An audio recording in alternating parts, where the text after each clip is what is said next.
May reason po kasi yung pag-cheat ko sa kanya. Alam Ano? po ni Yuri yun. Ano? Sabi mo sa amin. Kasi po, Sorry Galit ako sa cheaters talaga. Hindi makatiis. Ano yon? kasi may naging dalawang girlfriend po kasi ako. Na? Oo, ako nga tatlo eh. Long hair pa ako nun. Tapos, Nabanggit ko kay Yuri na parehas ako niloko din nun. mm. Then, that time, parang tinanong ko sa sarili ko, anong pakiramdam pag nanloko ka ng tao? So gusto mo iparamdam kay Yuri kaya mo ginawa? Hindi, di ko siya gusto iparamdam kay Yuri. Gusto ko lang ma-feel bakit sa panahon ngayon, ang dali na lang manloko ng tao.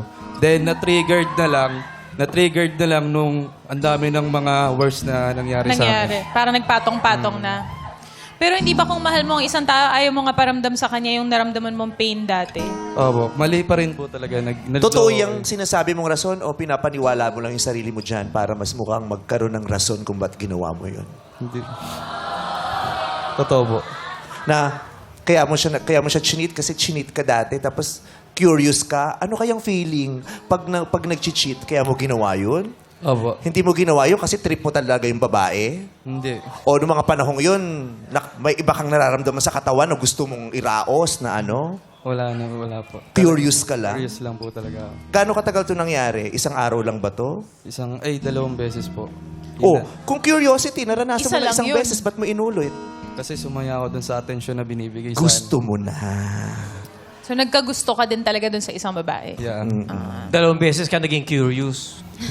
Hindi natapos kasi nung una. Kaya itinuloy niya ng pangalawa. Hindi kasi nga, siyempre, siyempre, unang beses. Paano kaya pag dalawa? May another curiosity na buo. Ganda, pare-parehas kayong tatlo mag-isip si Kuya Jong, si Kuya Ogie.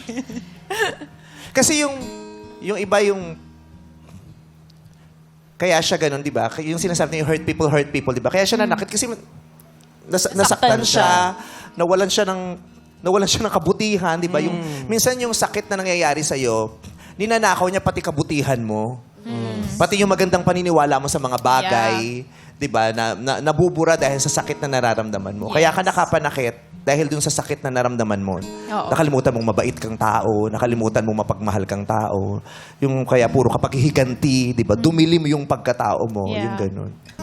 Pero yung curiosity, yung Hindi, ano kayang feeling na nag-cheat? Mag-cheat nga ako. hindi, siyempre, para hindi ko, alam niya na yun kasi nga, naranasan niya na nga doon sa ex niya eh. So, alam niya na kung ano yung pakiramdam. Pakiramdam.